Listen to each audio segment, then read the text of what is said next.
Hello there, friends, and welcome to Steve's Mystery Show. I'm Steve Turgoose, of course. Yes, here we are again, live on YouTube, Saturday evening. What is it? 2nd of December? Yeah, there's a live chat. I'm not sure if it's working. I can't seem to type anything into it.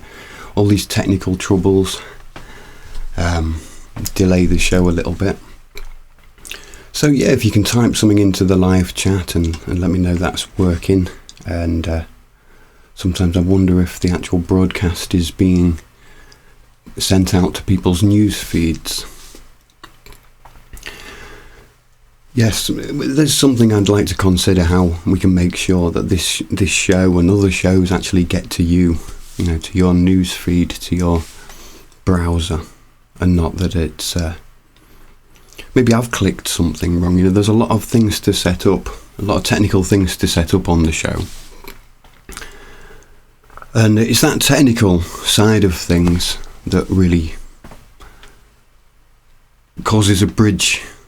It really... And there's a lot of things, I've got a lot of buttons to press and everything, so it takes me about 5 minutes to get into broadcasting and being sure that the broadcast is working properly. Yeah, I can see Baz is there, my brother, in the chat. It seems to be all okay. So probably the best thing to do is to start with a little bit of music or something, a little bit of guitar playing.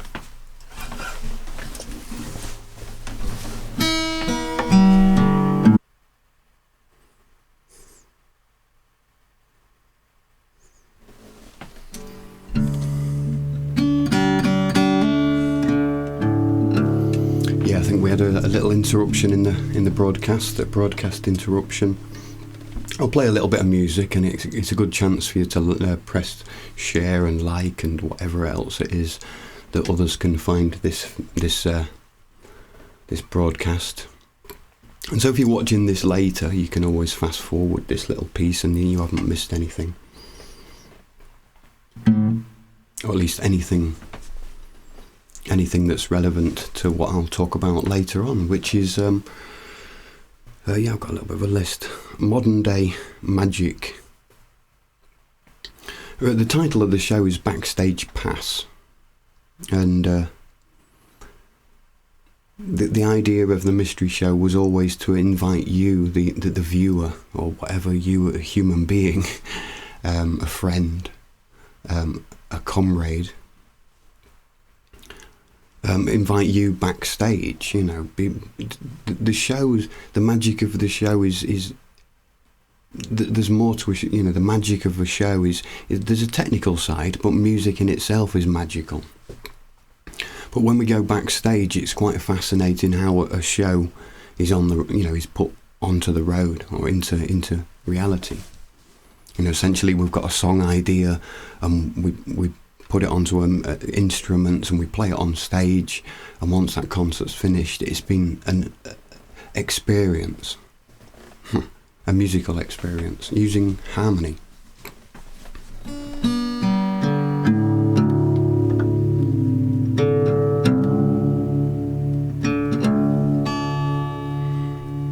And so backstage, it's always like the talk, we're playing little pieces of songs or chords or things that used to inspire us, or new tunes and things.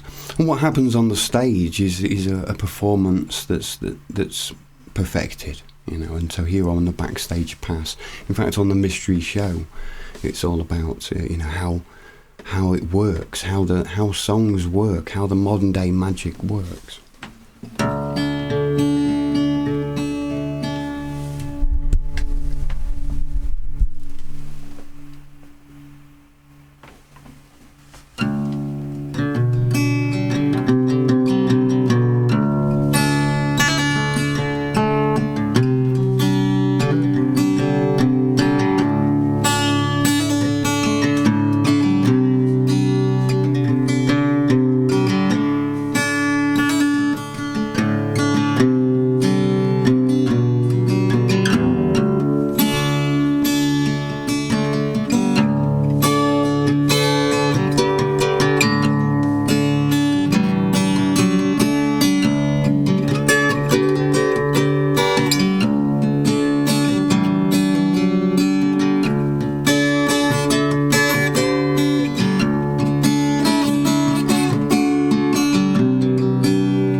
Yes. So I've got a list here on the wall of all the little things that need to be done when I put on one of these broadcasts. You know, it's you have to go to YouTube and set up a live event and publish that event and set up all your stream keys and broadcasting software and share it on Facebook and come up with a title. You know, you have to come up with a title before you've even worked out what you're going to do on the show. And then it gets nearer and nearer, the hour closes to when you've decided to do the show, or me in this case. And then I start the broadcasting software, connect the cameras, connect the microphones, turn the amplifiers on, get the levels right, get that level to the next level, all balanced to make sure that they reach the video software. Then set up all the little video software so that each camera and each scene comes on these different buttons there. And then these tickers and things that go across. Little experiments to make it look like familiar.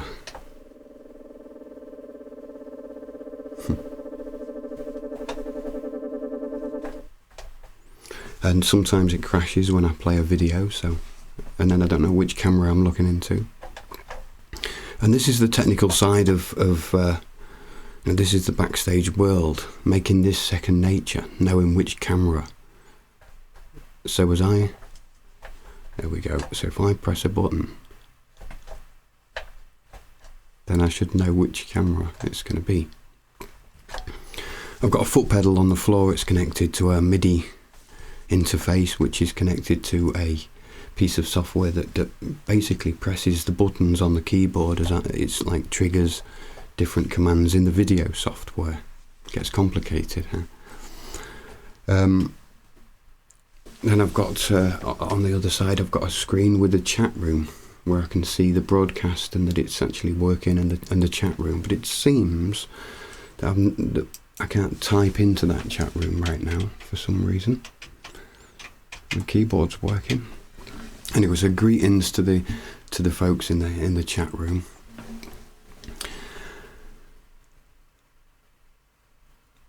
Yeah, a modern day musician, a magician.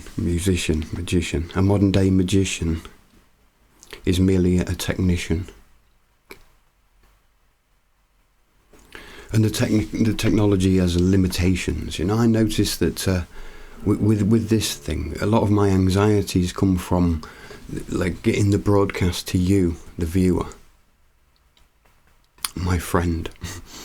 Making sure that these shows get out across the platforms, and it seems that things are a little bit rigged. When I say rigged, I mean devised. It's not just a normal equation that this instantly gets shared.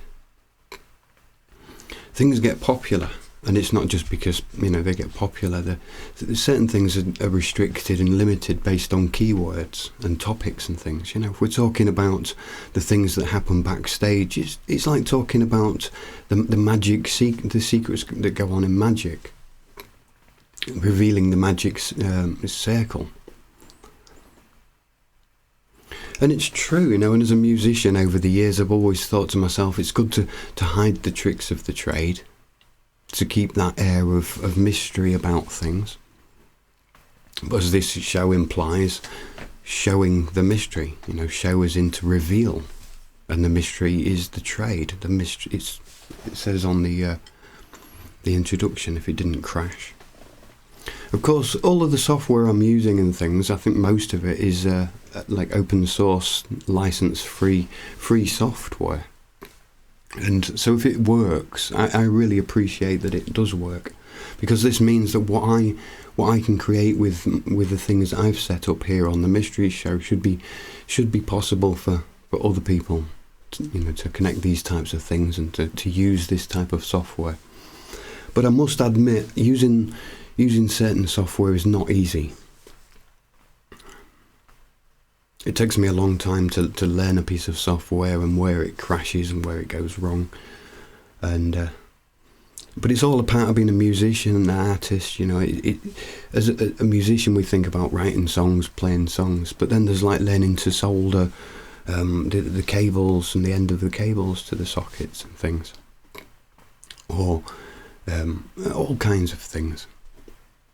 And we know in every trade there's a lot of different things you need to learn just about life in general.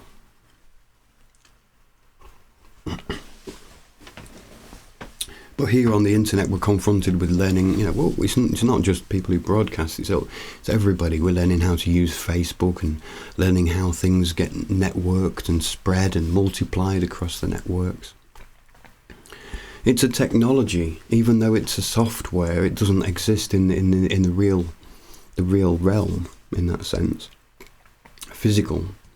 It affects our lives in that the data scene, the data level of our lives, the information level is what's affected. So our friendships our friendships and relationships are all affected by the way the algorithms of the internet manipulate our interactions. I guess is a kind of scientific way of saying it. Another thing what I've got here in the studio to make things a little bit exciting. It never works. There we go. Yeah, like a light. I think I've shown this before, and it just creates different coloured lights. And I often think, these things are not important, but they're the things that we use to create the magic. And I like to talk about those things and use them. I enjoy them, actually. That's the fun of the thing, is knowing the magic, knowing the technicality of it, but enjoying it. When I do a concert, I like lights. I like pyrotechnics. I like fog machines. I'd have a fog machine in here now just because I like that. I think it's aesthetically, it's cool. Change the lights. It's good. So I'm going to put a light on and play a song.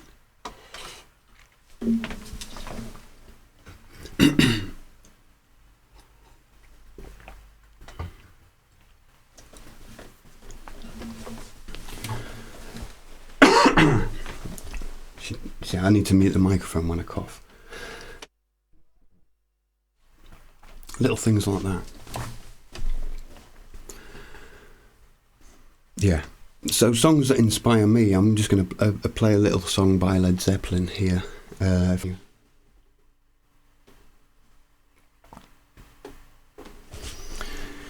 Yeah, I hope the sound's okay. I turned it down in the middle of the song there. Another technical thing that you sometimes have to do. That's why I've got the thing on the right here, so my right, your left. So I can hold the chord and turn the sound down. I've got a little earpiece in here so I can hear that it's not over bleeding over. Yes, and that creates like a nervous thing, but it's quite exciting. I guess it's like when you skateboarding. I remember as a kid I went skateboarding, or got a skateboard when the skateboarding time came out in the 70s. It became a trend. Got a pretty cheap skateboard. And I remember like going down on my hands and knees on the skateboard and then hitting the edge of the curb and knocking my nose on the concrete. Poof. Thought, that's not for me really. Obviously, if you stand on the thing and give it some practice, you can do some amazing stunts and tricks with skateboards. And it's that flow. It's that connection between the human motive, spirit, inspiration, and the actual physical world and our interaction with it. And there's vehicles, like the skateboard is a vehicle, the guitar is a vehicle. It brings one thing to another. Yeah, so when we're talking about like music and things, the thing I always thought about the mystery show is like, does it work if I make a show where I like sing and dance la la la and then talk about philosophy or truth or serious topics or whatever? Does it how can that mix? And to a degree, music and politics and philosophy and everything, of course it mixes. We've got song lyrics. But I often found, that like, for example, when we're talking about the world, society problems and things that people should be aware of,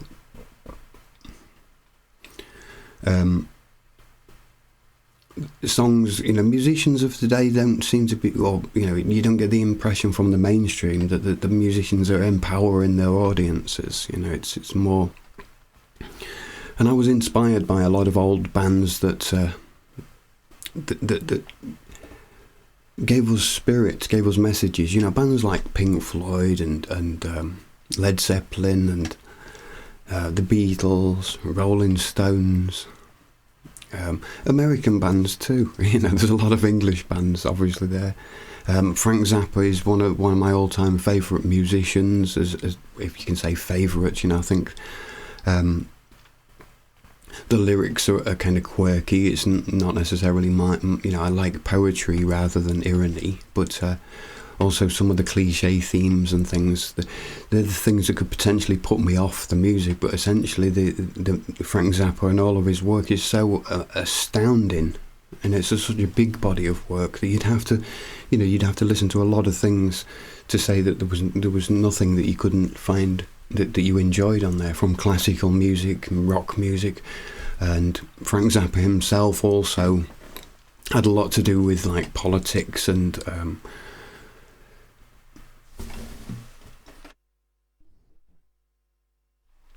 sorry about that. Yeah, politics and society and things. And he described his own work as anthropology, the observation of cultures. When you observe a native tribe, Zulus or Aborigines or whatever, or you observe a tribe of people, or you observe anthropology is cultural observation. With Frank Zappa, he kind of took the Western culture and observed it and put it into music. So in a way, Frank Zappa is a database of culture and the way people behave and things.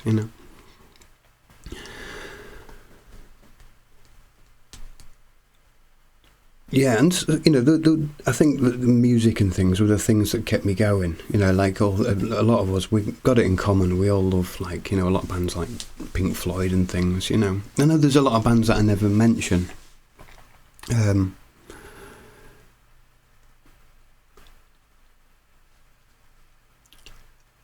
I think one of the bands that I play the least amount of music off, but is one of my favourite bands, is Rush. Rush. A progressive Canadian rock band that's been going since as long as you can remember. A trio: drums, bass, guitar. The bassman sings, Geddy Lee. Alex Lifeson plays guitar. Neil Peart drums.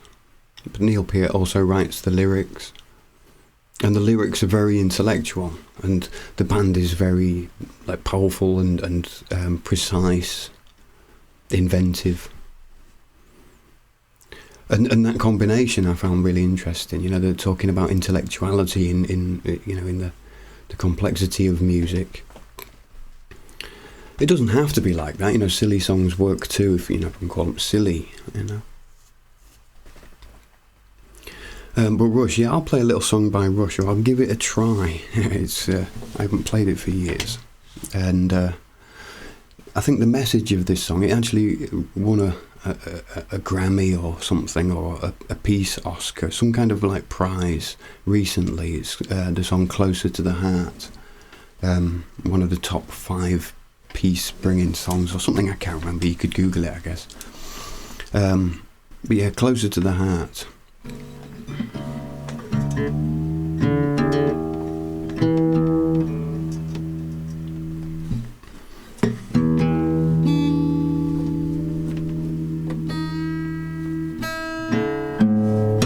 So I'm going back on Led Zeppelin's quite a while. See old album things. I'm looking in the chat at different things. Spice Girls, BB King, Dylan.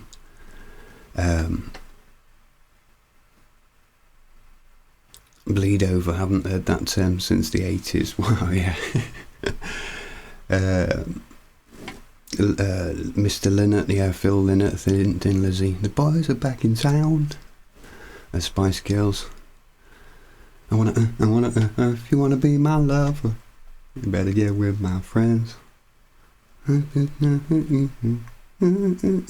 BB King. You too, yeah.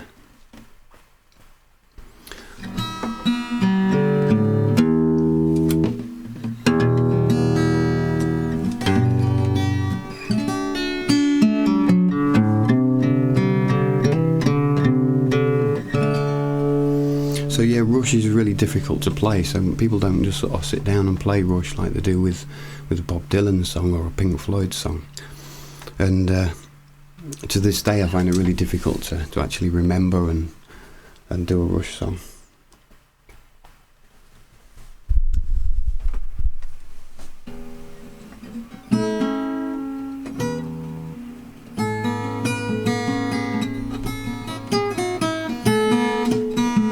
This is why it's called Backstage. Oh, and you can hear the echo as well, can't you?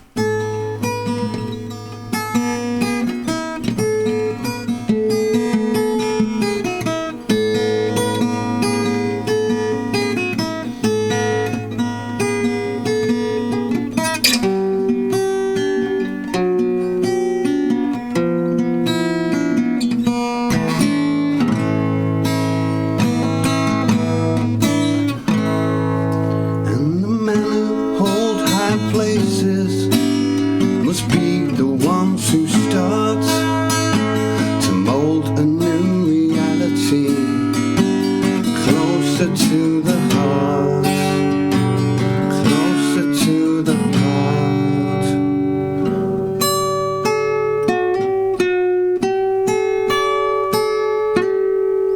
The blacksmith and the artist reflect in their art.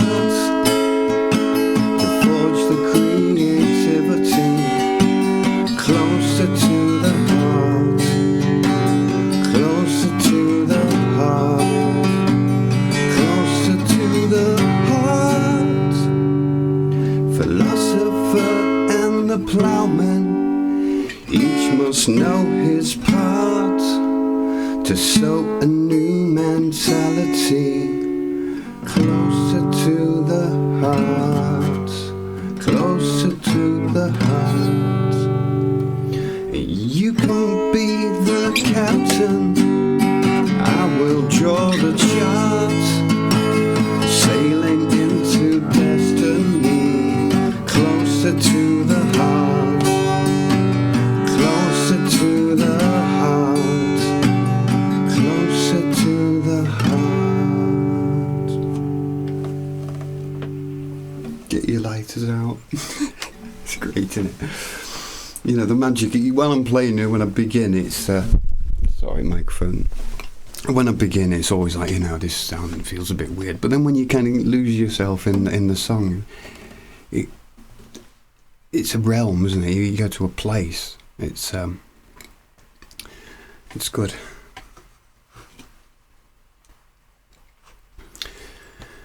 So yeah, greetings to those in the chat. It's nice to read through the songs and things, and read through the chat there. Maybe I've got a few songs that fit the list. Yeah.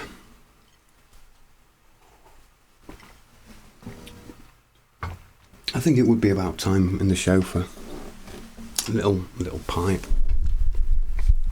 A pipe I carved myself, of course. So I can smoke a little pipe.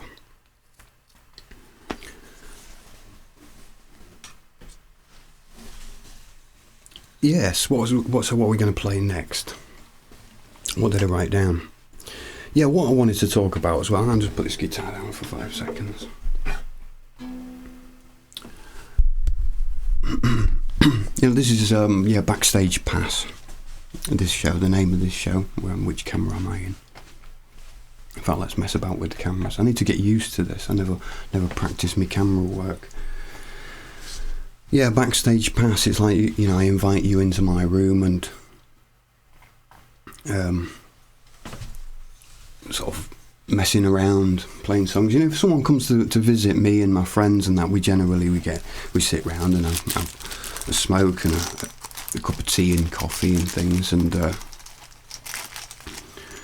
talk about the world, talk about our problems, talk about the world's problems, you know, talk about ideas and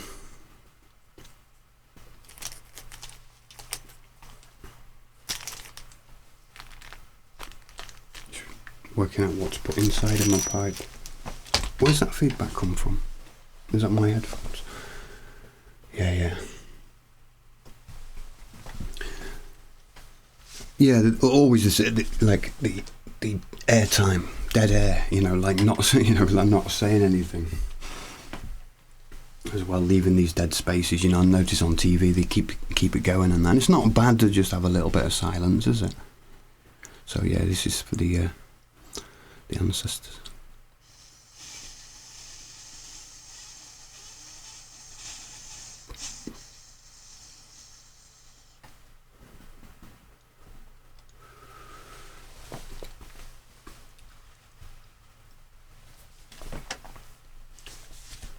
People, yeah, thinking about people.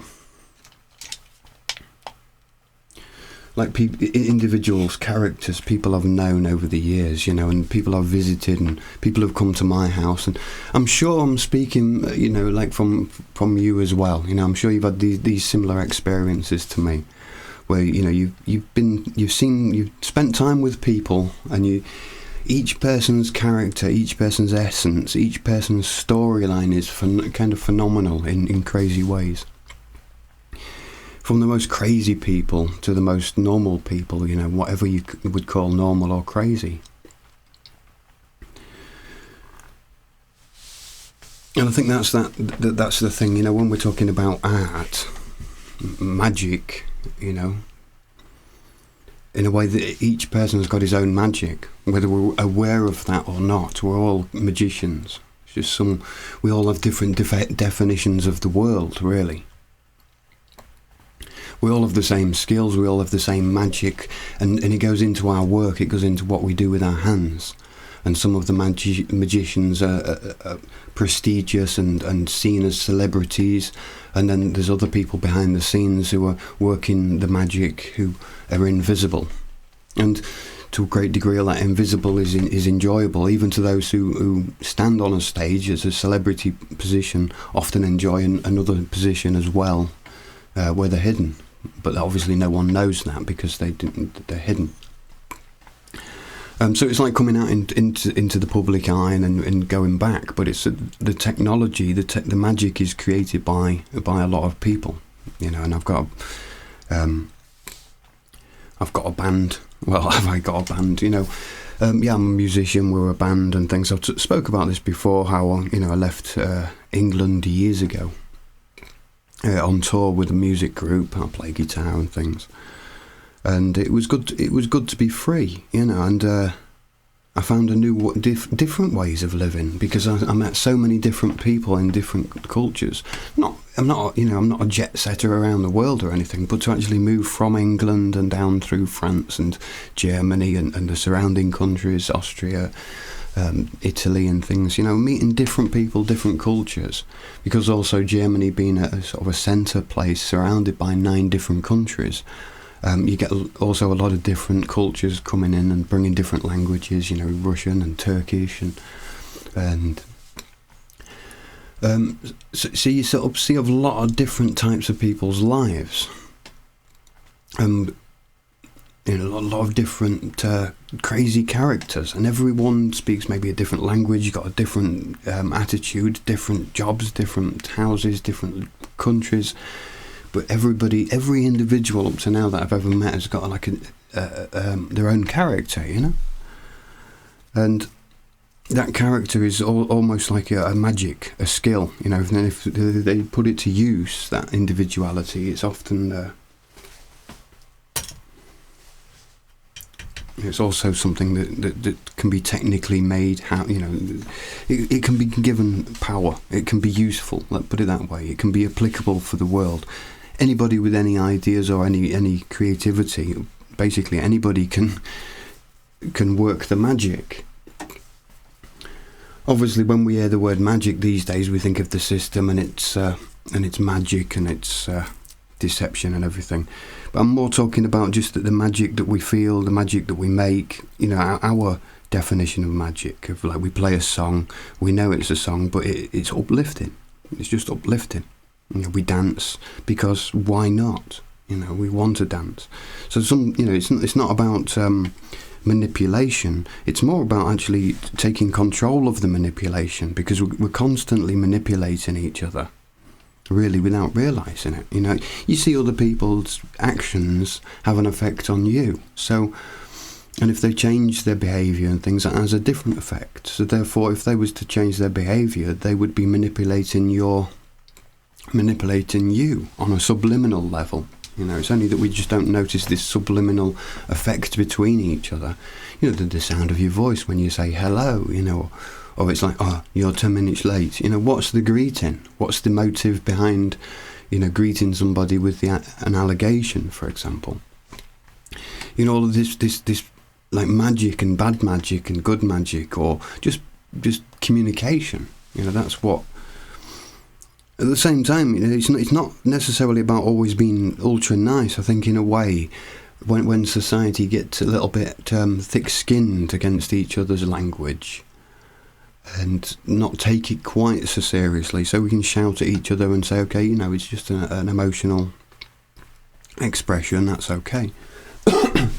Because that's the thing, if I was playing a song and I shouted, people would think it was a song, but if I, you know, just shouted without a harmony or a melody, it's called shouting.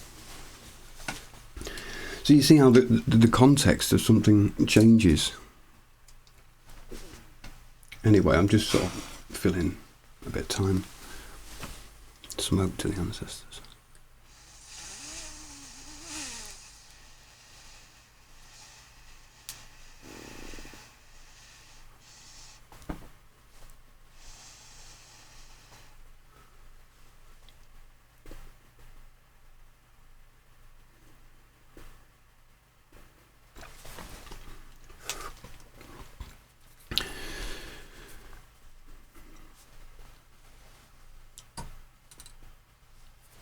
What do I prefer to play?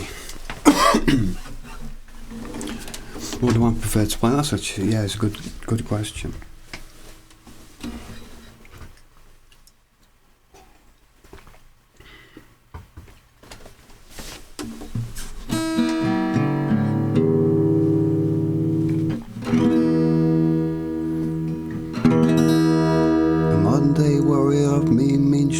Today's Tom Sawyer, mean pride.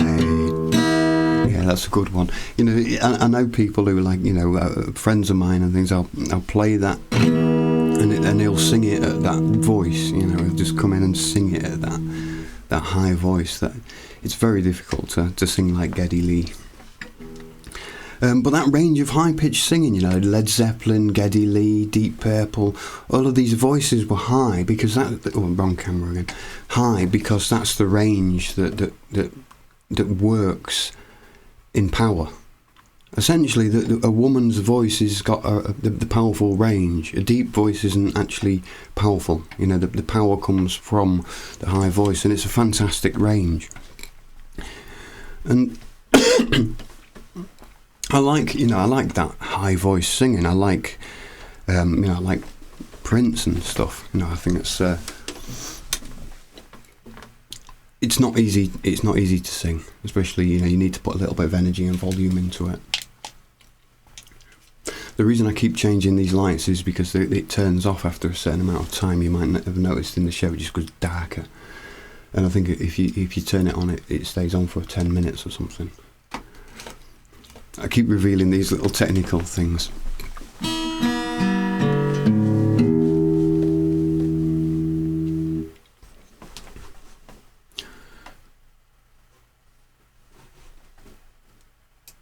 So let's have a look at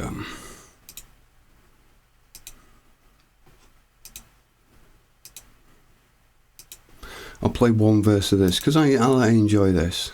This is one of the oldest songs that I always kind of liked but never played back then, and I started playing it a few years ago, and I'll play it now. It's from Bobby Gentry. It's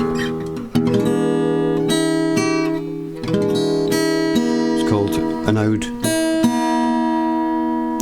to Billy Joe. So I guess this shows sort of what different types of music inspire me.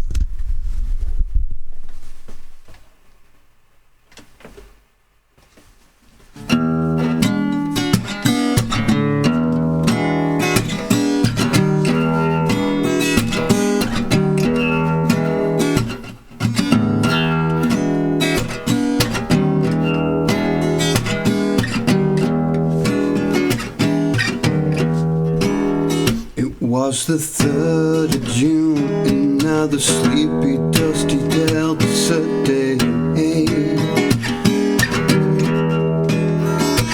While I was picking cotton and my brother was baling hay, and at dinner time we walked on back to the house to eat. Mama hollered at the back door, yo, remember to wipe your feet. And then she said, I got some news this morning from Chucktown Ridge. Yeah, yeah, yeah. And Billy Joe McAllister jumped off the Tallahatchie Bridge. Mama said to Papa as he passed around the black-eyed peas, well, Billy Joe never had a lick of sense, and pass the biscuits, please. There's 5 more acres on the low 40 I got to plow. Mama says it was a shame about Billy Joe, anyhow. Seems like nothing ever comes to no good up on Choctaw Ridge. Yeah, and Billy Joe McAllister jumped off the Tallahatchie Bridge.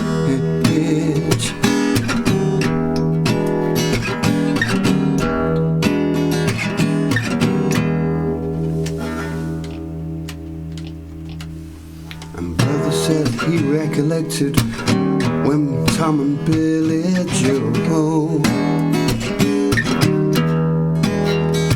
put a frog down my back at the Caddo County Picture Show.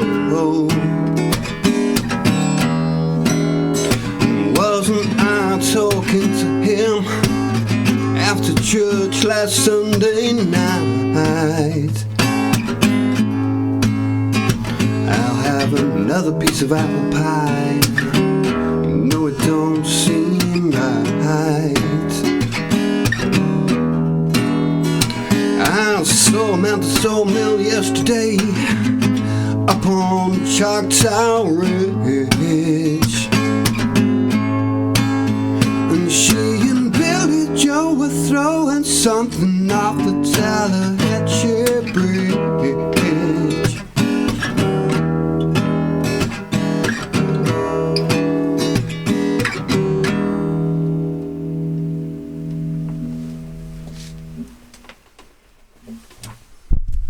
I could play, there's another 3 verses of that. I'll play next time. I'm just clicking up to the chat room there, see if, yeah, hello there in the chat, it's great to see you all in there.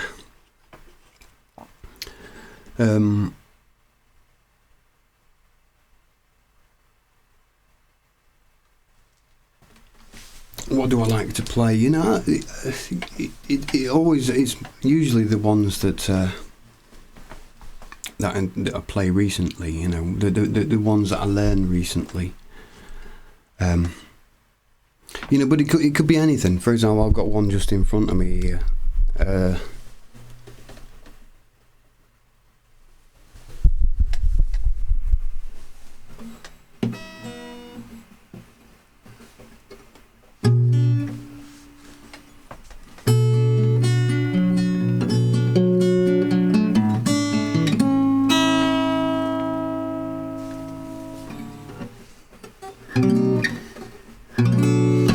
Tell me a story. We all change, where we live our life together, not as strange. I couldn't lose my mind, it was mine to give away.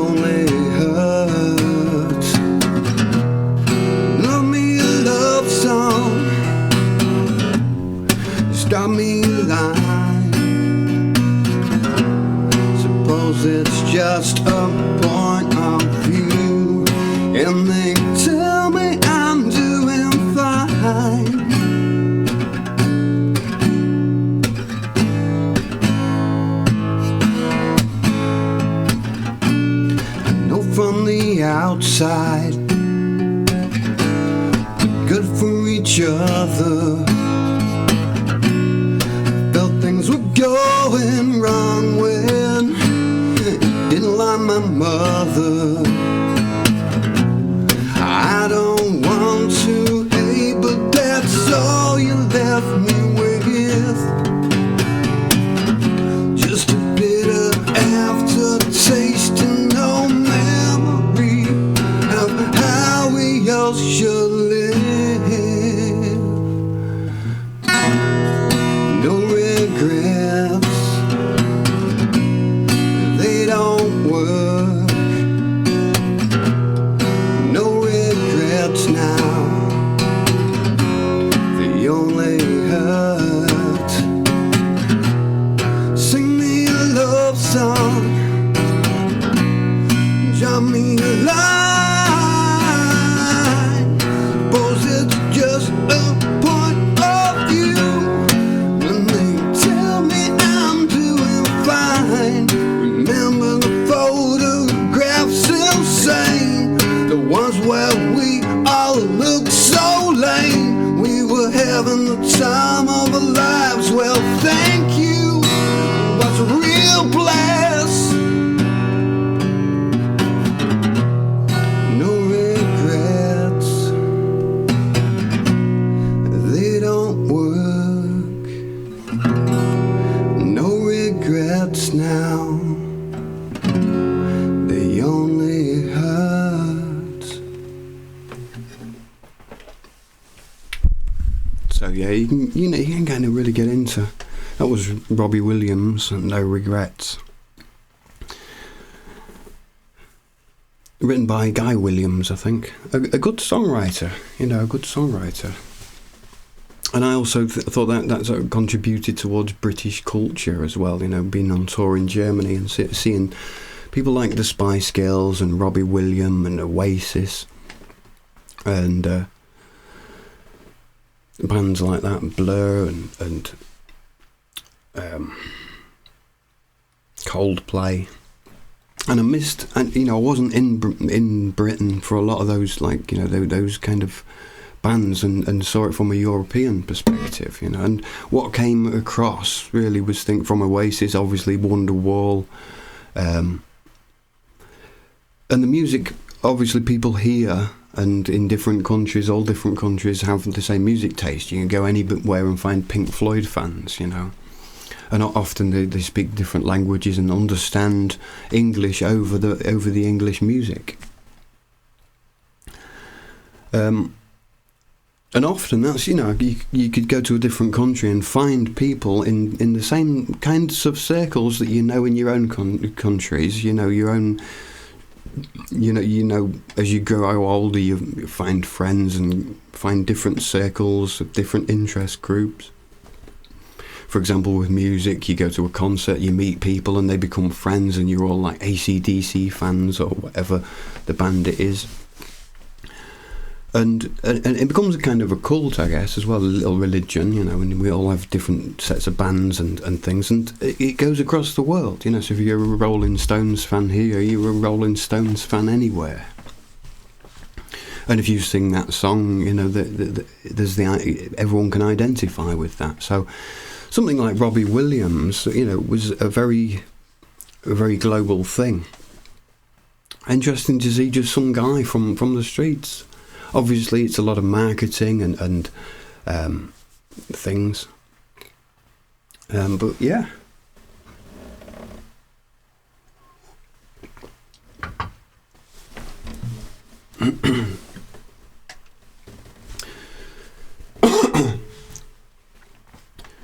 Let's have a little bit of a look in the chat here.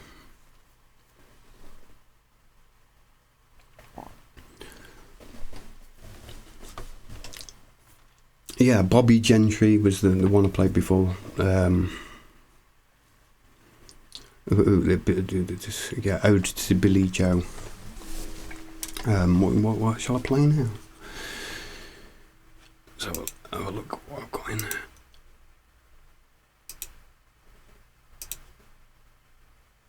I'll close that one and played that one.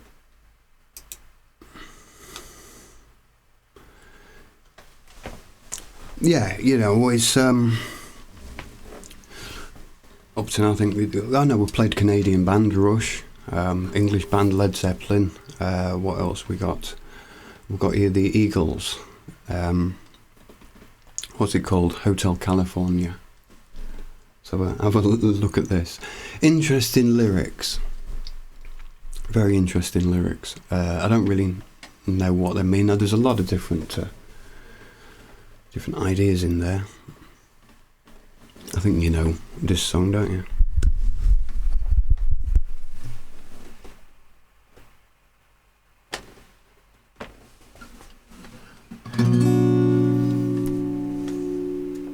See if I can get the chords right at all. Hotel California.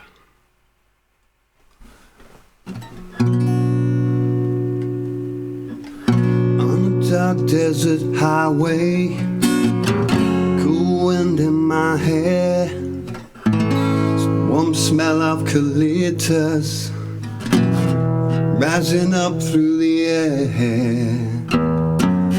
Up ahead in the distance, I saw a shimmering light. My head grew heavy and my sight grew dim. I had to stop for the night. There she stood in the doorway. I had the mission bell. I was thinking to myself, this could be heaven or this could be hell. And then she lit up a candle, and she showed me the way. There was voices in the corridor, and then I heard them say, welcome to the Hotel California.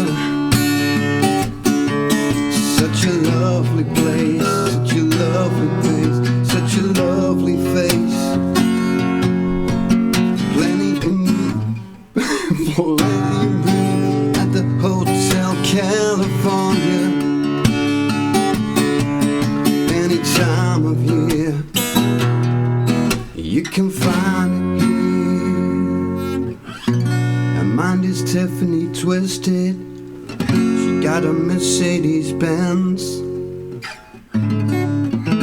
She got a lot of pretty, pretty boys she calls friends. How they dance in the courtyard, sweet summer sweat. Some dance to remember, some dance to forget. So I called up the captain, please bring me some wine. He said, we haven't had that spirit here since 1969. And still those voices are calling from far away. Wake you up in the middle of the night just to hear them say, welcome to the Hotel California. Such a lovely place, such a lovely place, such a lovely face. Living it up at the Hotel California. Every time of year, you will find me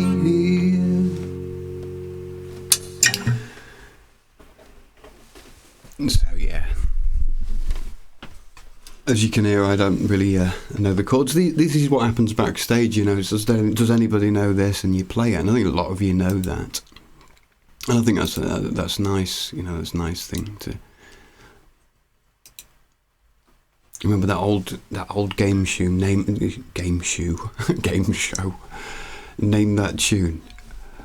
There's an old tune from Frank Zappa.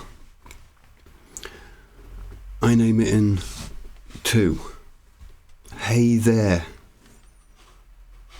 Okay, I guess let's see how many people get it right in the chat. Hey, it begins with hey there.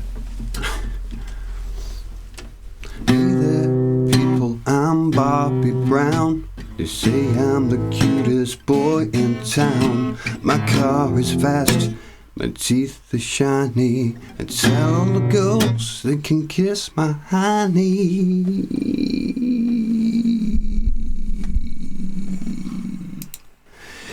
Here I am at a famous school, dressing sharp and I'm acting cool. I got a cheerleader here who wants to help with my paper. Let her do all the work and maybe rain or a rape. Oh God, I am the American dream. Do not think I'm too extreme. I'm a some son of a bitch. Get a good job and be real rich. Get a good women's liberation. Yeah, you know, Frank Zappa's lyrics is almost the kind of like, you know, embarrassed if a normal person was to just suddenly walk in, or, you know, your parents or something, you know, what's this song about? It's quite, humans are quite strange creatures and do the strangest of things.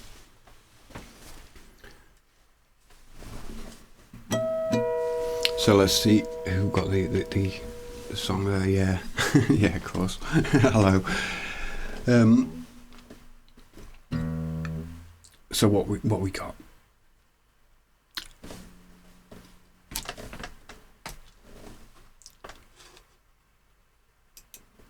It's not nice not to have to play a full song, really. I don't know. Let's have a go at this one. This is a song. This is a song by John Martin. I don't play this very often at all.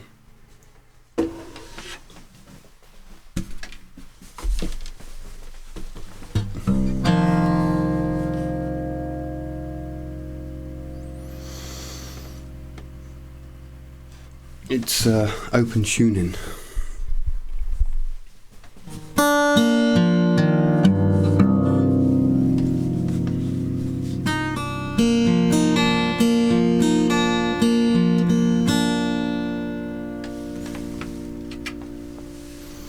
Yeah, John Martin's brilliant. In fact, I'm going to smoke a little pipe. John Martin passed away some years ago now. So obviously it's nice to think of John. I just need to scratch out this little gauze here and. Solid Air. I wonder how many people know the album Solid Air. It's they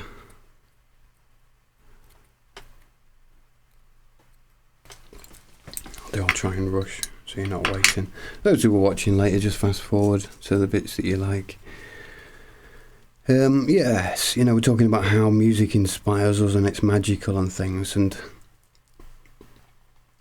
if you know a song really well, if you can play a song already and you've played it 100 times or something, it flows out of you and you start to, the performance becomes more, you know, the performance transcends that technicality. And so when we was like saying that a modern day magician is a technician, then a musician is, or any, you know, we're all artists and we're all magicians in that way.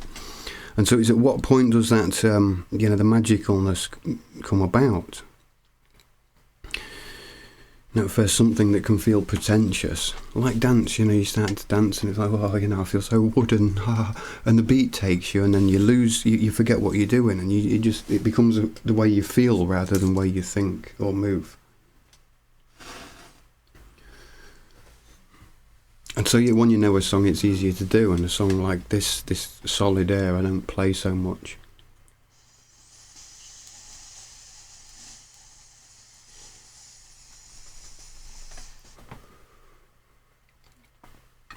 But it just happens to be one of those songs that comes more out of a feeling than a technicality. So I'll play it right now.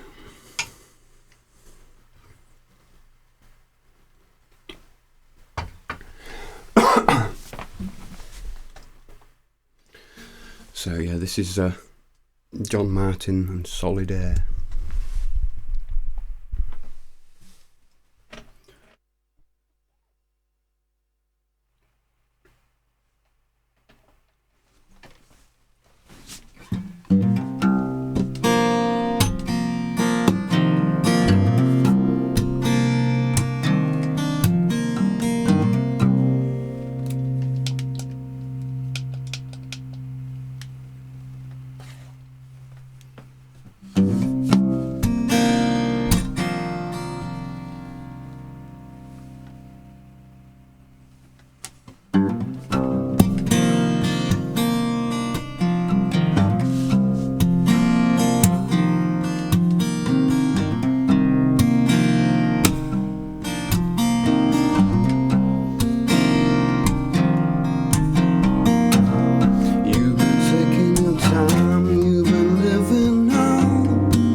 walking the line you've been living on. Solid. I don't know what's going on inside. I can tell you that it's hard to hide when you're moving through solid air. Solid air. You've been painting the blues, you've been getting solid air. You've been seeing it through.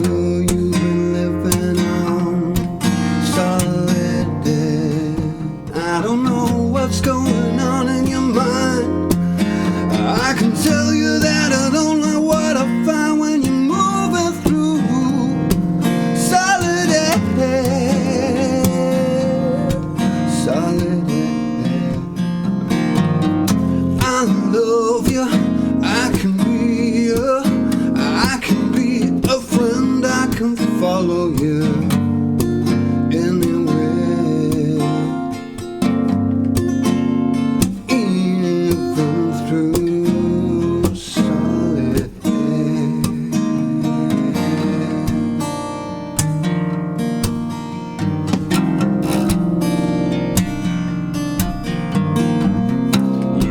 Stone and cold, you've been living on solid air.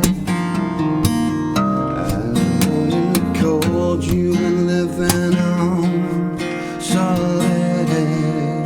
I don't know what's going on inside. I can tell you that it's hard to hide when you're moving through solid air. Solid. Too deep, you've been living on solid air. You've been missing your sleep, you've been moving through solid air. I don't know what's going on inside, but I know it's kinda hard to hide when you're moving through solid air.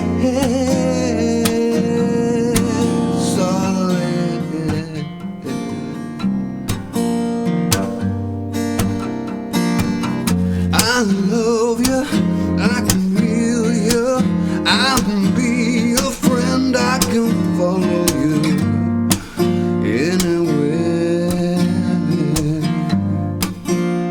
even through solid air. Solid air.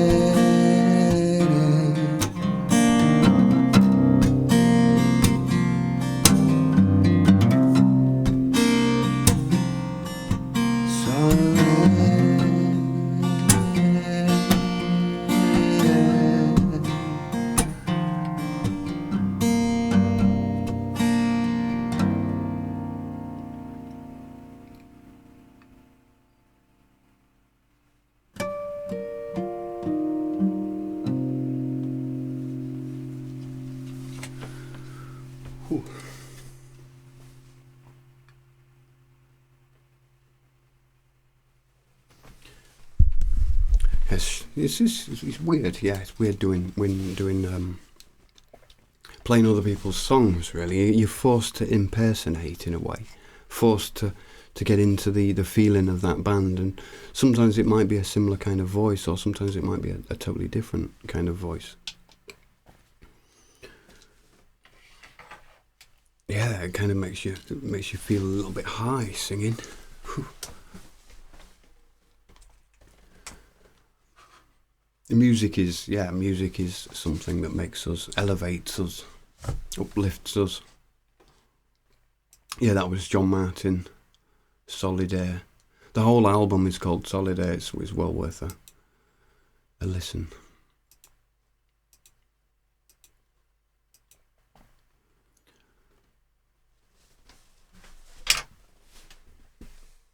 Yes, so we're excuse me, I have to burp a little bit sometimes after the song. I wanted to do a few shout outs and things.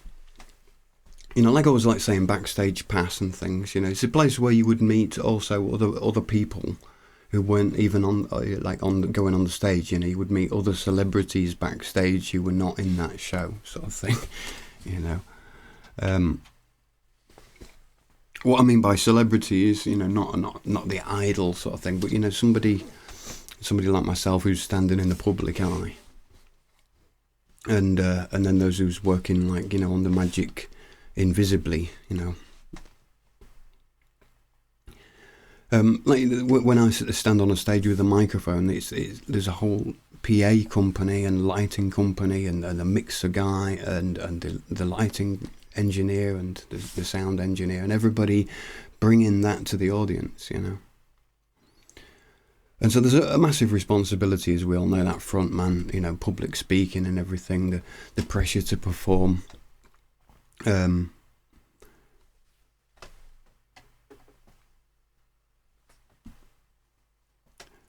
And backstage, that a lot of that pressure's off. You get to relax and chill with the rock stars kind of thing, And the most craziest people are the audience, really. This is the thing when over my time just visiting people who'd invited me to their places and things, and I'd stayed with them for a few days.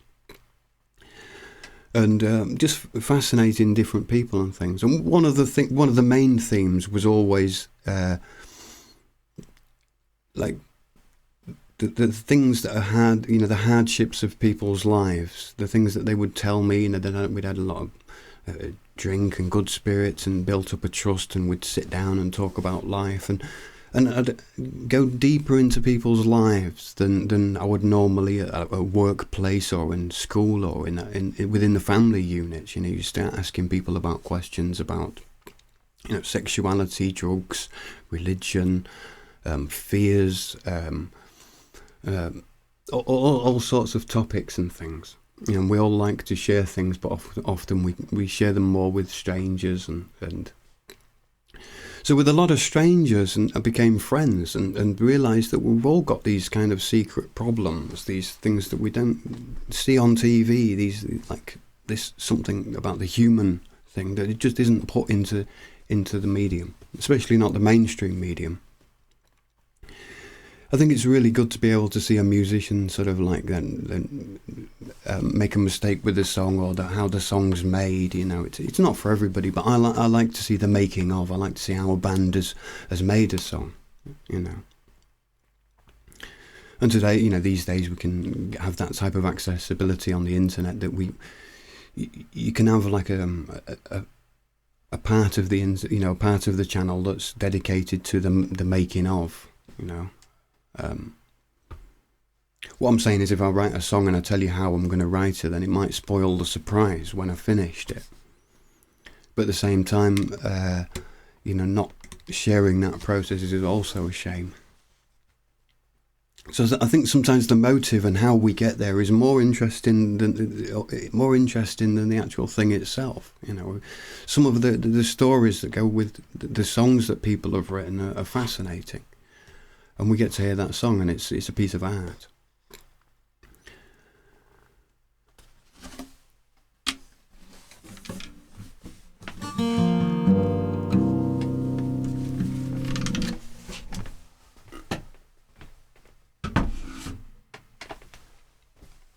So music's always been a thing.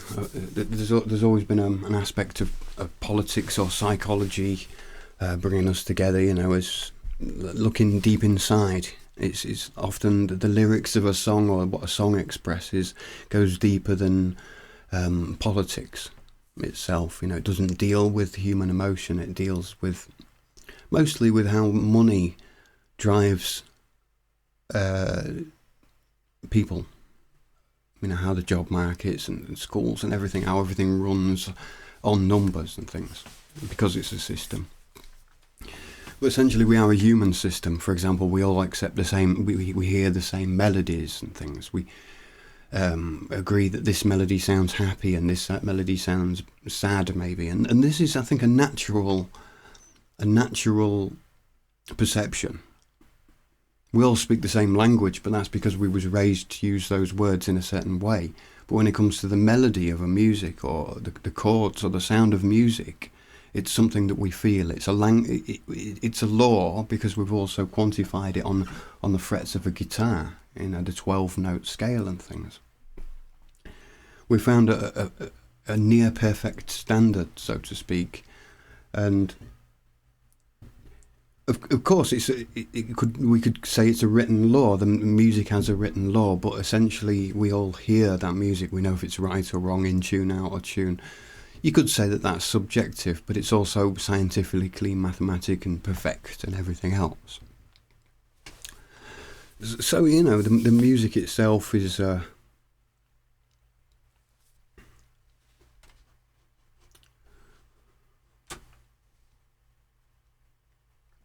transmits a message. And so that message, this is all about messages. The reason I started the mystery show in the first place was about messages, about putting out, about sharing things that I thought were important for people to hear. Now, I didn't really think to myself, okay, I'll go on YouTube and I'll play songs and try and become a famous musician on YouTube. That wasn't the intention at all. If it was, I'd do things different. I wouldn't expect it to work, maybe, but I could imagine maybe getting a lot more views, a lot more subscribers, that kind of thing, a lot more popularity by making, musical, keeping it very musical, never talking about anything political. In fact, probably not even talking, just playing. But that wasn't my incentive to, be making music, and I can make music anywhere, at any time. Whereas the YouTube for me is like, it is a little bit dry. I'd rather go to see a band. So why am I on YouTube? Well, I'm on YouTube because there's people from all around the world who've thought the most amazing thoughts, and they're sharing them with each other. Now, regardless of whether thoughts have been thought before by someone else, it's not a competition of who's got an idea, who got the idea, but the fact that we've shared the idea. Sometimes we rediscover things that have been forgotten, things that we've refound, things that have been lost, and we'll bring that back together, as a community of people who care. A lot of people haven't got the time, for whatever reason, on this planet to look into the lives of everybody. When we're talking about musicians, artists, people in this kind of media, then we could reach thousands, millions, and surely that's a message portal to bring a message to many people. Obviously, that brings with it a great responsibility. Everything I say is heard by maybe 1,000 kids or something. The message has to be a good message. And when it's put into a song, it's sometimes nicely abstracted, so that people think it's not real, say. They can decide for themselves. Whereas just talking like this. But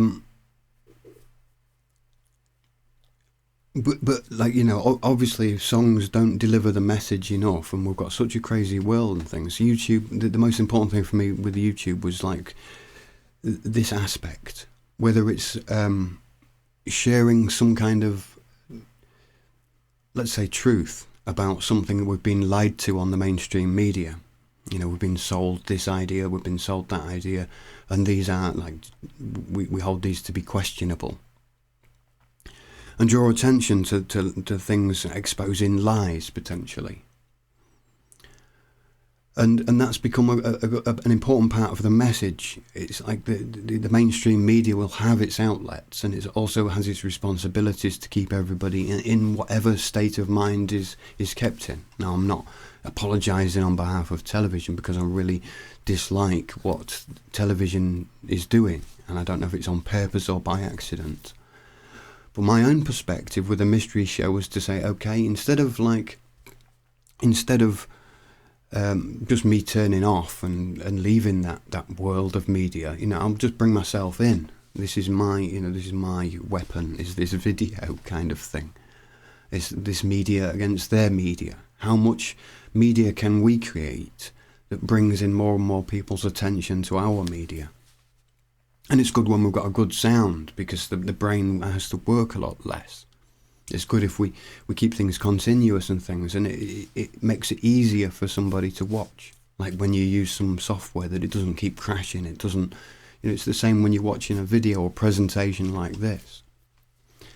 But at the same time, the most important thing is that we get information out. So that's always, if the light goes off or this goes wrong or that goes wrong, it's a fallout. But it's not, the most important thing is, for me anyway, is to get the message across. But not every week I like to keep repeating, certain things. Sometimes I just feel like I need to try something else or take a little bit of time off or something. That's why, in a way, I dedicated the mystery show this week to more music, whereas on a Thursday I'll be dedicating it more to other people's concerns, things about other people, other countries, other politics, basically. But there's a bridge, isn't there? For me, there's definitely a bridge where I'm not sort of like saying, okay, I've nothing to do with spreading any kind of message that will heal the world. I'm really, at what point do I say, oh yeah, I'll just go off and do that as a hobby or for money, and that's for me really an important factor. Because like I say, over my travels, I had a lot of people's troubles in life, and most of those troubles were down to the system of being biased towards the top. So authority takes more than, the rich are taking from the poor. Reverse Robin Hood. No, no one's to blame for that, but I guess there are people to blame for that, But like I say, this is supposed to be musical, so I'll play a song in a moment. But before I do that, I want to give a shout out. Yeah, it took me a while to get to this. I want to do a shout out for a few things. I'd like to show you some of the software that I use, just quickly, on the screen, and other channels. I made this little pic, some preparations for Thursday, but I forgot to show them. So where's my buttons here? Backstage Pass. Yeah, that's the title of the show.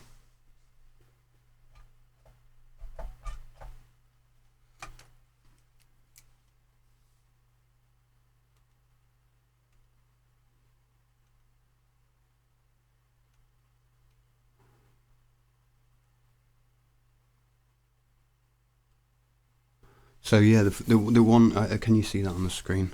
I'm just going to cover these dead quick.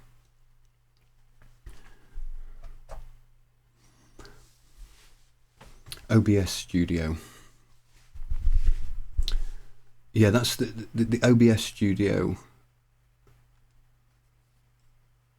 Give me a little pen quick.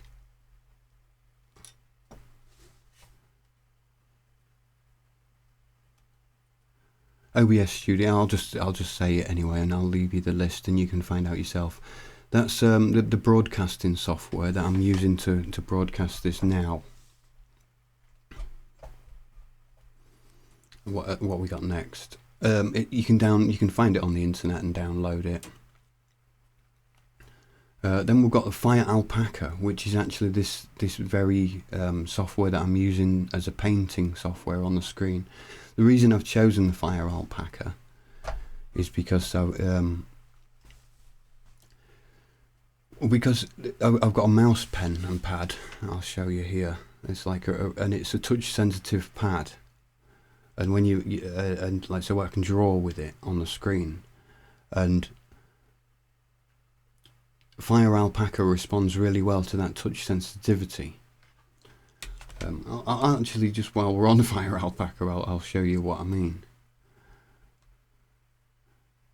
I like drawing pictures and things, but you've got this like touch sensitivity thing that you can.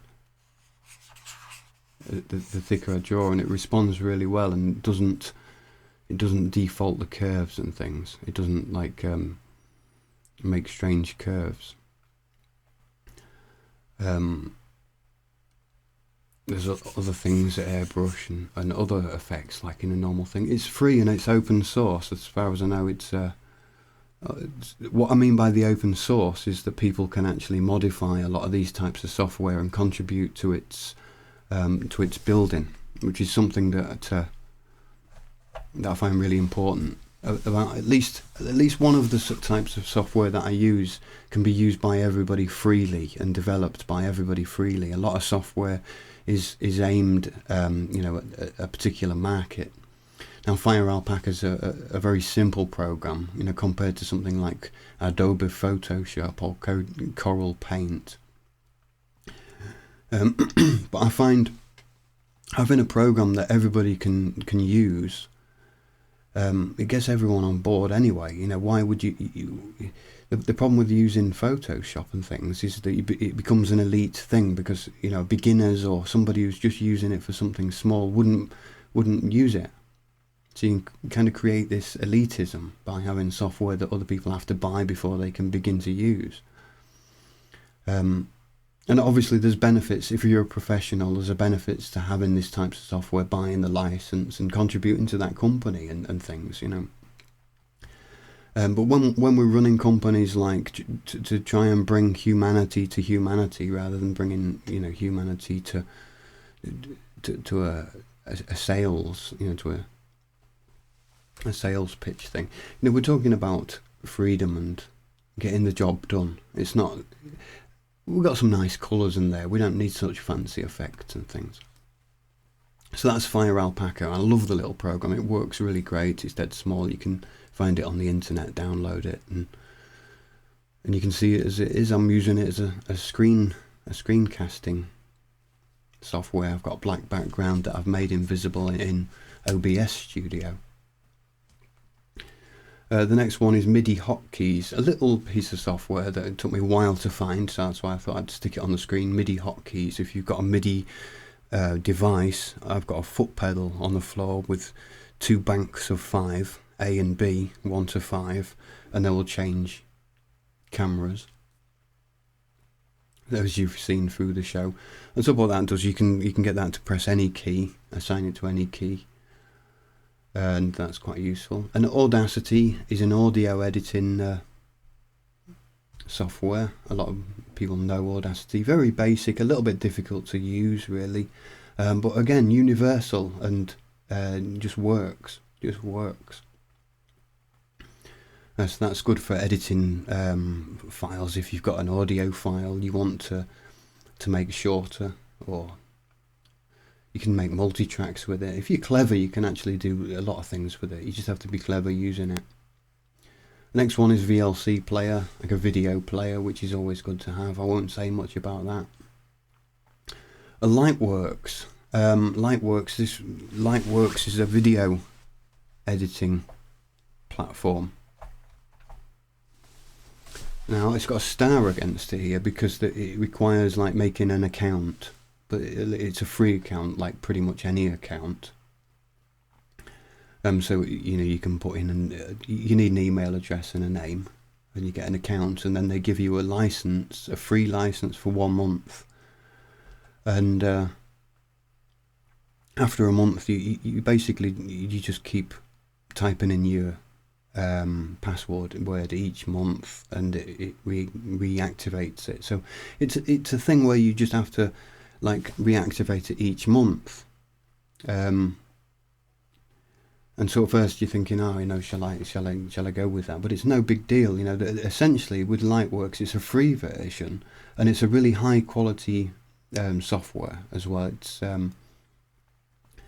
the free version's got all of the functions, except you can only export.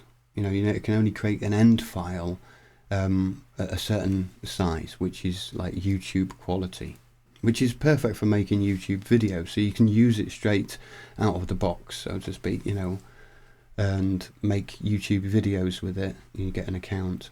But the good thing about it is if you decide that you want to render that video for a much higher quality, professional standards, then you pay for 1 month license $30. And you get a license. So basically, if you do loads of projects and things, you can then render them all. You can get a license for the month and render your videos in highest quality. But like I say, it's got a star on it because it's the thing is, it's very good quality software. This Lightworks.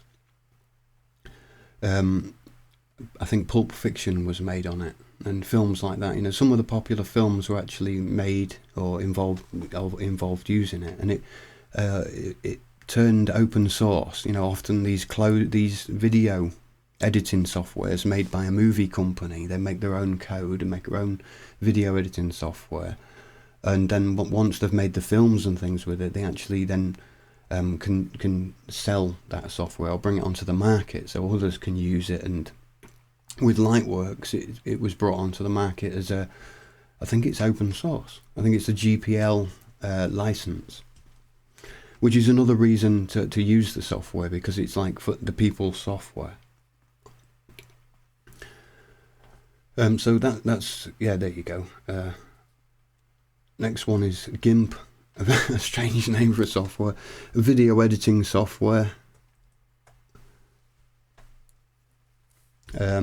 Image manipulation, kind of awkward to use, really. I'd say get used to using the keyboard shortcuts and things, but it's definitely a little simple editor as a replacement for Photoshop, and it's free to download and things. So,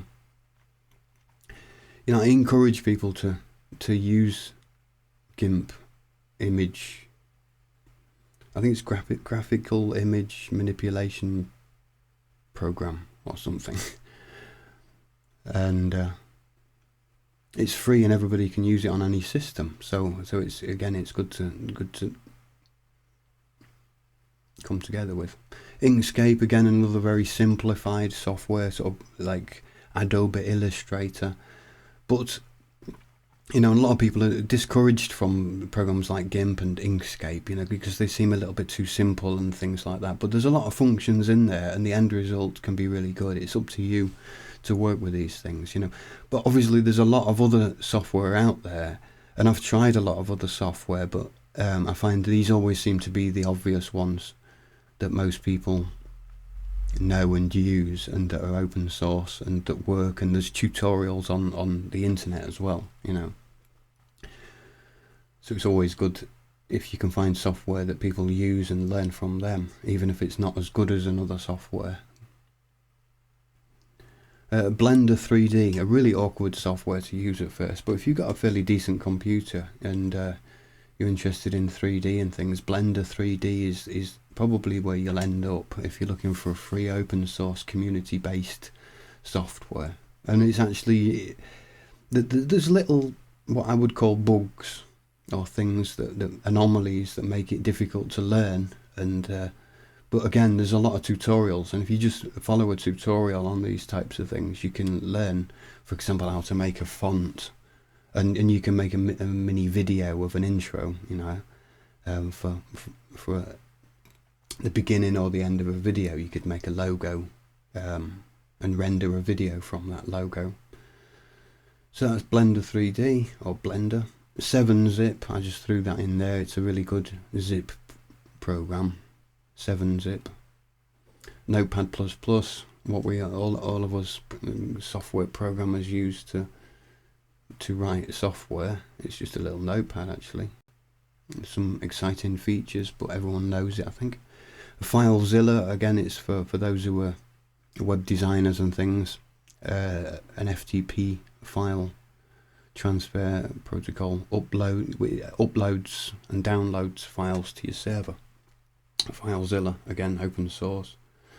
The Godfather, it's an MP3 tagging software, and you can batch tag hundreds. So if you've got like a load of bands and you convert that onto MP3, or your own albums, your own songs, and you convert them to loads of MP3 files, and you want to put your name in all of those MP3 files as the author, then the Godfather will make it easy for you to do that.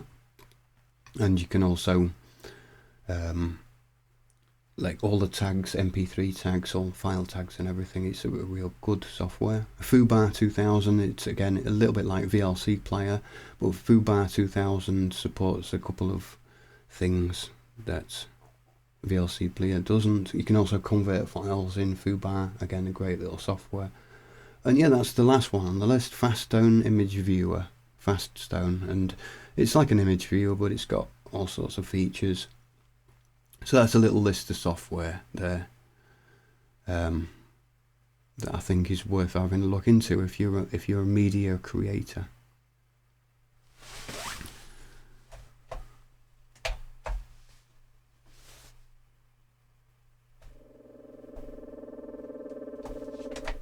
Oops, I've got to stop doing that before it crashes.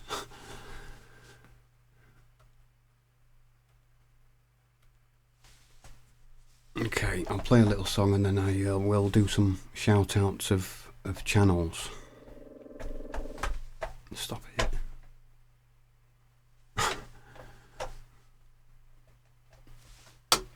Yeah, sometimes you see, people will probably be saying, "I'll leave it with the cameras, Steve, just get on and play a song," or others would be saying, "Oh, just do some talking," or whatever, Essentially, the whole thing should be better if it's, we get it all right. Technology's getting better and easier to use. For a musician, actually, it's quite fascinating. Those pieces of software are so powerful nowadays, and that's all free and basic. I use that as like my backup software. If you're running a company, if you make your own business and things, it's good to have the licenses for your software. If you're using licensed software, you can. There's a lot of software that's cracked and things like that, and there's all kinds of reasons for using software that would be cracked, but at the end of the day, it's a trick on you, because you learn the program, and eventually that company make that cracking system harder and harder, so you have to register, and eventually it's not worth using a cracked piece of software. I find it's just not worth it after a while. Even down to like formats that I was using to send it to a printer, a professional printer, and they would often want Adobe Photoshop, or they would want these files, the PDF Photoshop, I can't remember what they're called. They'd always want this file, but I would just deliver them a TIFF or a PNG and say, no, you make that work. Because it's just laziness at the other end as well. Often, we should all be able to use all kinds of files, but often you'd get a Photoshop file, or you get a Corel file, and you wouldn't be able to open it that well unless you had that, the latest version of that software. And so, running a business, you'd need an Apple Mac, you'd need a PC with Windows, you'd need a Linux machine, and people would give you different files, photos, images, whatever they'd created at home, and it was sometimes Windows, sometimes Mac, and that incompatibility makes you go crazy. And I find these programs, Inkscape, GIMP, Blender, these are cross-platform as well.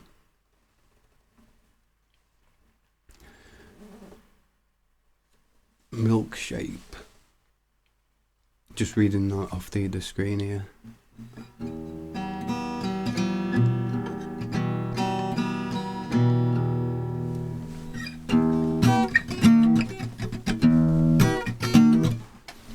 Yeah, Mr. Magpie, I see in there. Why not, eh?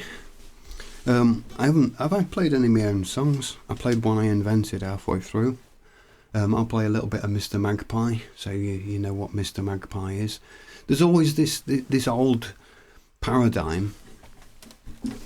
I'll smoke a pipe. We know this old paradigm, this old meme, this old saying that magpies go around, thieving, especially bright things, thieving magpies. Is there any truth to that? I'm not sure. I think it's just the colour.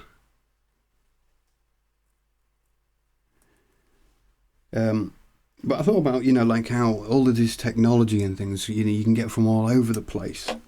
These lights and things, and people are giving me different pieces. The candles from Inga, thanks Inga. She said it was better than the storm lamp, and I think it's true. It's not stormy in here yet. We'll have that out at another date. All these little bits and bobs and that make up our lives.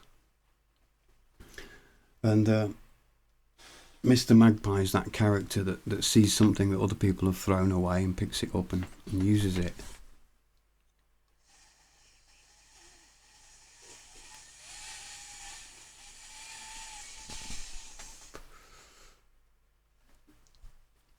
Didn't really burn properly, but never mind.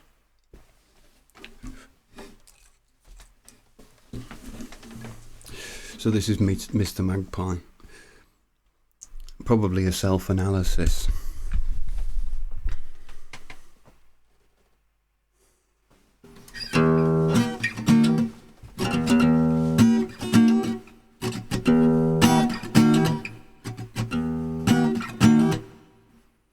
Tiny sparkle in the grass, too much to ignore. Could be worth $1 million, no one can be sure. No one can be sure. Broken, battered old machine thrown against the wall. If he thinks it works again, it ain't broke at all. It ain't broke at all. They call him Mr. Magpie. He takes whatever catches his eye. They call him Mr. Magpie. He takes whatever catches his eye. Call him Mr. Magpie. What he don't need, he leaves there for the flies. Yeah.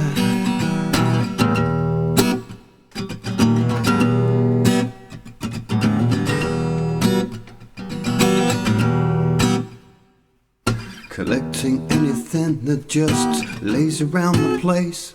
If he finds a use for it, he'll always find a place. Put it in some space. He don't like to waste the cash on something he can find. If he thinks it works again, it ain't left behind. It ain't left behind. They call him Mr. Magpie. What he don't leave, what he don't leave behind. They call him Mr. Magpie. What he don't need, he leaves there for the flies. Yeah. They call him Mr. Magpie.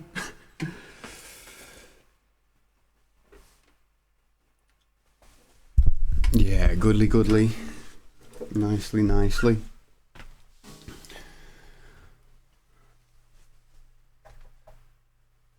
Yeah, hello in the chat there, yeah. Gimpy's good.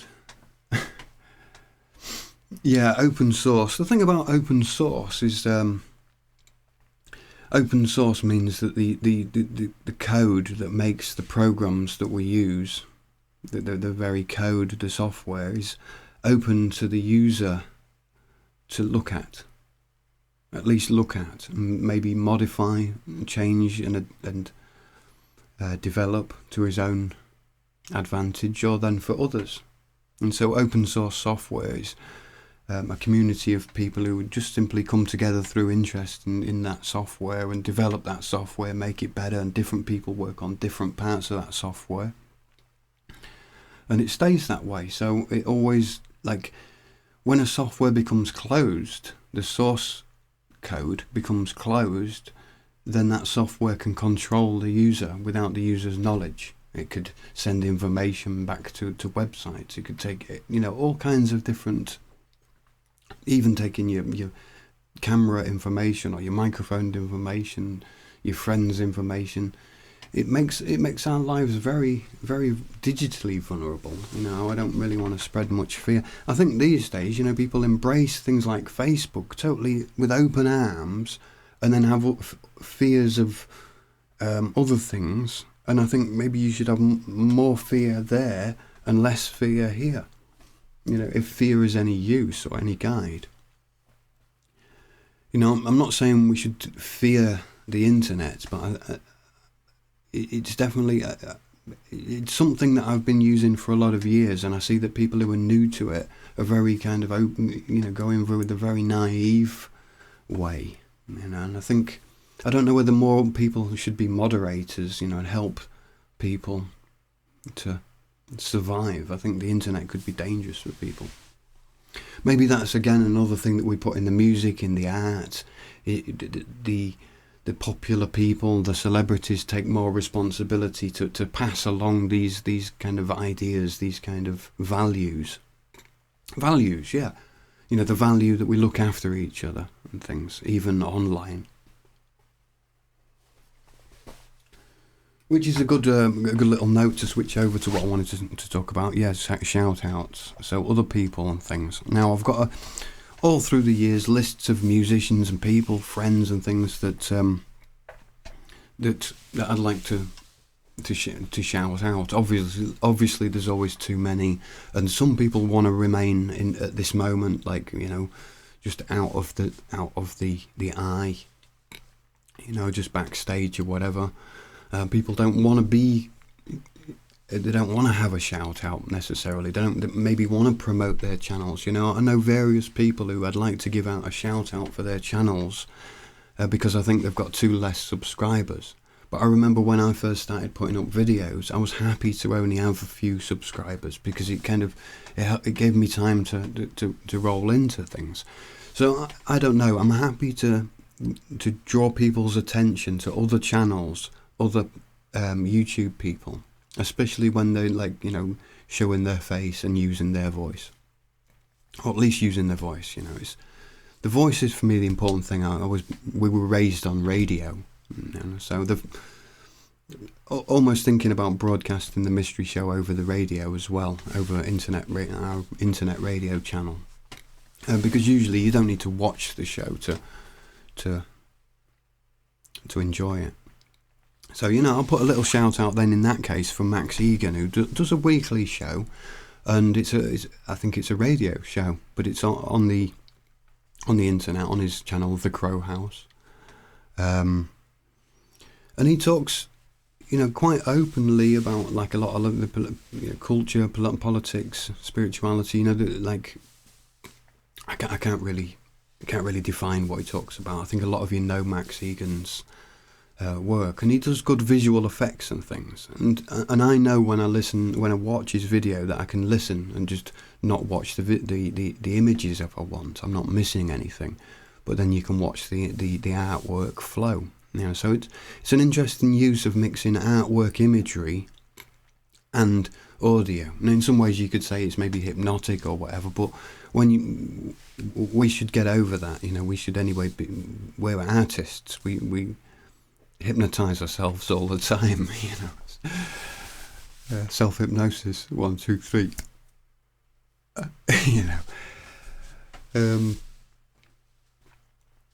So yeah. Other people on the internet, Max Egan, he's obviously got a lot of followers and things. A lot of people know his work, and that's why there's other people who I like to give shout outs for people who've got less subscribers, because I know that's how we have to gain popularity. How else are we going to gain popularity when one person kind of gets there first? And then everybody else is too unpopular. It becomes a competition rather than just saying, yeah, let's give attention to everybody. Sometimes there is a bias against those who've got less subscribers. Celebrities often want to plug people who are just as famous as they are. They don't want to plug somebody who's only got 30 subscribers or 100 or even 1,000 subscribers. And I think that's as well, there's a responsibility, I know I've got say 1,000 subscribers, apparently, and if I can direct a certain amount of energy. Now if I had 1 million subscribers and I just then directed all of those people to somebody who's only got 30 subscribers, that type of exposure all at once would be too much, because obviously you're getting 1 million different types of people as well. Here the advantages with this types of channel and others is that we've built up over a long time and got a kind of a friendship. We're drawn in like-minded people. So with no further ado, because I've been speaking for ages and that, I'll just switch over to this wrong button, faffing about again. Yeah, some of the channels that I consider being in, is, where are we? Yeah, there you go. Kip's Clips. Like, I think probably a lot of you know these, these channels, Kip's Clips, and know these celebrities, or whatever you call us. Kip, yeah, and Kip's Clips, he does shows throughout the week. I think we often change ideas and try different things and things, but at the moment, what is it? Tuesdays and Sundays. Well, you can check out in the description box below. There's a link to a main page, with other things and that. Hairy Cookie Monster, who we've known each other quite a few years now. Us lot. A lot of you. I mean, we all know each other we're becoming like a family, I guess. And I think I don't mean like, just these three people, these three names on the screen, but a lot more of us. And obviously, like, I'm giving shouts outs to people who are doing other channels, broadcasting like that, and Kip is one of them. Hairy Cookie Monster does a show on Monday evening, Sol Excalibur. Also talking about society and things, and I think we've all got different angles and things. I've got the amazing microphone and the changing flashy lights and music and things. But essentially, when we're looking for this essential part of the truth, some people maybe want more music for sure, but it's not about what we want. It's about what the broadcaster feels is necessary to be delivered. Like if suddenly there was some kind of catastrophe, I'd put down the guitar and say, "Hey, everybody, maybe prepare yourselves for this catastrophe," rather than sort of thinking, "Oh, I don't want to spread bad news. I'll carry on playing."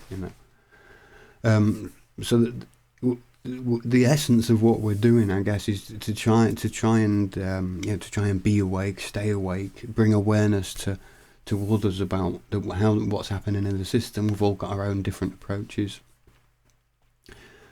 And reality chat with Peter Howard on a Wednesday evening.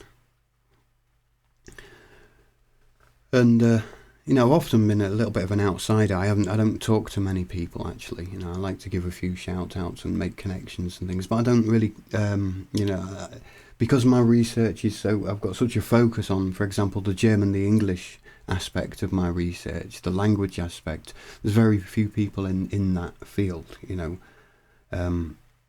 polyglot research, the research between two languages and things.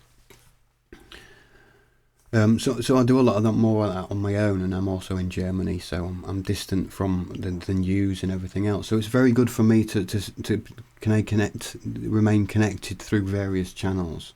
Now there's a lot of other people like Jengal 1007. I'd like to put on that list. In a way, what there. Your link here. Put your, if you'd like your name on this list, because I don't want to seem biased and things. I know if I put just bang a name on there, then I draw attention to somebody who maybe doesn't really want attention. But if you want a little bit of promotion for your channel and things, let me know, and I'll put a link on each show and things to make it easy, because essentially we're just making each other that little bit accessible. So yeah, and reality chats often, like Gary, Society the Spectacle, who's often in the chat here and things, and often the folks who are chatting are in those other chats. And to be honest, a few years ago, somebody asked me, are we in some kind of group? And I says, well, not really, but it seems that all the links and the way Google, it kind of puts it all in and groups people together, and then So I tried to change my behaviour a little bit. I wondered if like YouTube or Facebook or Google are kind of making things appear different, making it, or is it just because we start using kind of insider terminology, and over the years we've become like a little group of friends, family, fellowships, or whatever. What connects us. And the other thing is that these guys have given me support, and anybody who gives me support, I'll give them at least my attention and things. And I think it's we're all covering different things. Like Kip's covering like this media itself, the YouTube media, and people like me, and but bigger, the celebrities on YouTube. So if you watch a lot of YouTube media, then it's an interesting, or an important, even essential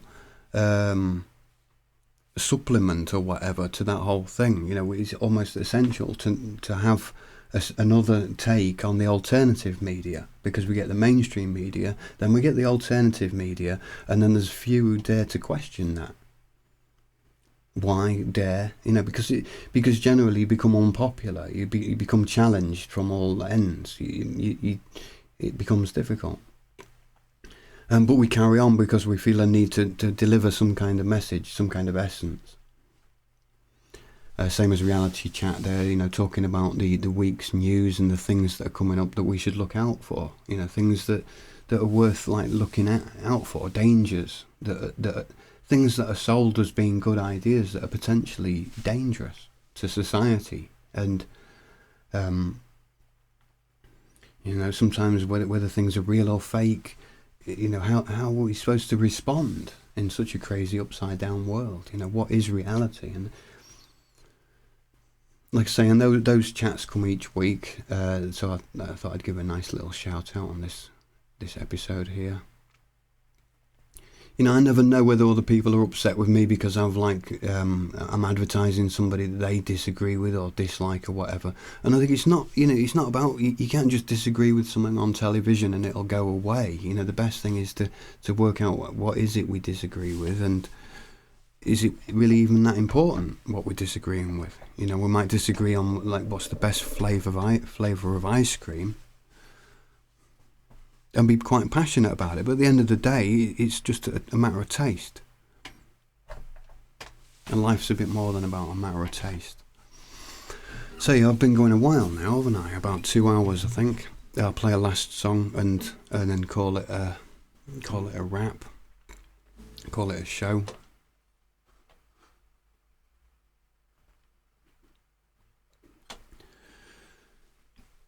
I think like people have different views. There's a lot of different celebrities out there that we know. We see a lot of channels that I don't recommend. I don't mean I disrecommend them. There's value in everything you watch. But like the same way as I showed you that software, it's software that I think is like universal. It seems to have less. We have more of a pure intent.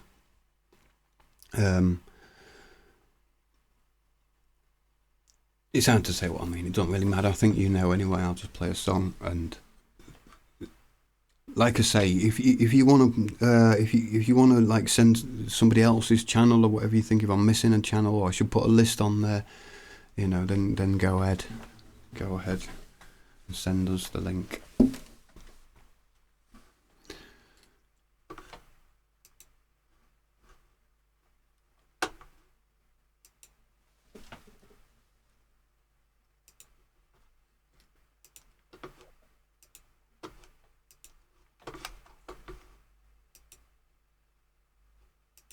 Okay, I'll play this one here, Come Together, by the Beatles.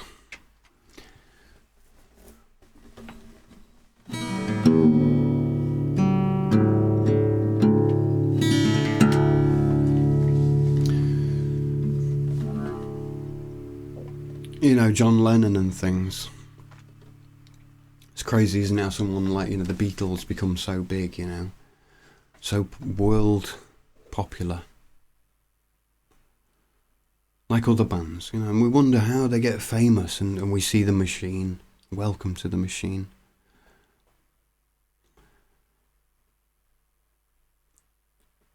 And obviously we know that we know that the world works in a different, strange way than we thought it did.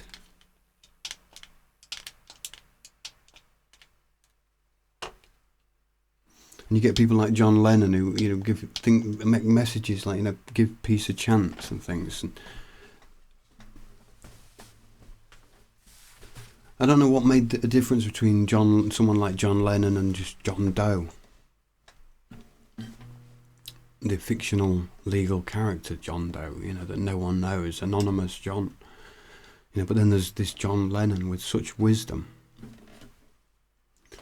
Is it such wisdom, you know? I mean, it's not really so much the wisdom of John, it's the wisdom that's put into the message, into the groovy beat and everything. There's a lot more wisdom in music than there is politics. So in light of that, here we go. Come together.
Yes. So have a quick look into the chat and then I'll wrap things up. Thanks a lot for giving us your time and everything. And yeah, I'll be back again on Thursday.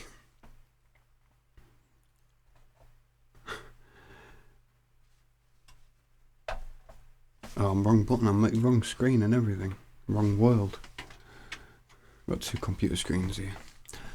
Yeah, thanks a lot for being in the chat room. I'll flick down there. Barry Turgoose, Cybro, Avrin, Andy Sovereign, Smith, hello mate, Ray Rammerman, Inga Eber, Griffy, Griff, Micmac, Linda Cloud, jumping around, Basilian Gorilla, Finn, Alan McVicker, Graham Parry, My Skies 5D, Lopsum Tap Throw, Groove Dodger, Blazing Stars, Funky Dev. Yeah, if you want to donate to the project, this show, and me and the team. I've got a team in a way, and people supporting me, and we support each other. So you know, if you want to put some money in the PayPal thing, I'll put the link up after in a second. Or it's in the description box. You know, if you want to put a few quid in, or a few dollars, a few euros in the PayPal account to contribute to the show, or links and likes, shares, feedback, all that sort of stuff. That's all contributes to the show. Yeah, hello the rest of the people. Limey Watcher, I nearly missed that.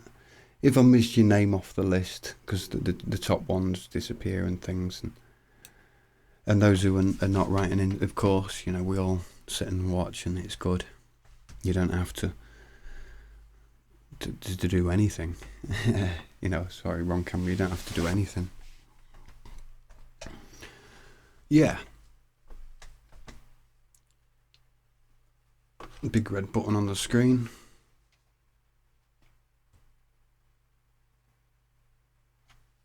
So yeah, check out the other channels and things. And I'll be back again on Thursday and again on Saturday. I'll probably just do this kind of thing on a Saturday, you know, just songs and having fun a little bit, looking at popular culture. So yeah, just you can stick something in the comments box, and maybe I'll try and play some requests or whatever next week. What songs you think have changed humanity the most? Good. Thanks a lot for being here. I'll say till next time, cheerio. See you later.